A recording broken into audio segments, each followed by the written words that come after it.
ئەمڕۆ بە بۆنەی یادی راپەڕینە مەزنەکەی کوردستان ڕۆژی 5/3/1991 لە قوتابخانەی فامسکۆل لە ڕانیا دەستکرا بە پێشەنگایەکی کاری دەستی شێوەکاری قوتابیان و خوێندکارانی ئەو قوتابخانەیە.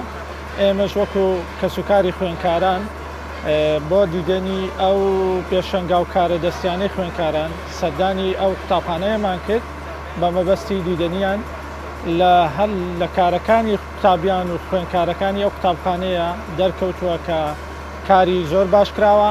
ئێمە بە ناوی کەسوکاری قوتابیانەوە دەستخۆشیان لێ دەکەین، زۆر سوپاسیان دەکەین کە توانیویانە پەرە بە توانە و بەهرەی خوێندکارەکان بدەن. لەو ڕێگەیەوە هەوڵیان داوە زۆرترین کاری دەستی شێوەکاریان پێ ئەنجام بدەن. ئەوە سەرباری ئەوەی ئەو قوتابخانەیە لە ڕووی مەنهەجەوە لە ڕووی خوێندنەوە توانیوێتی گەشت لایانی زانستی لە شاری ڕانیە گەشە پێ بدەن.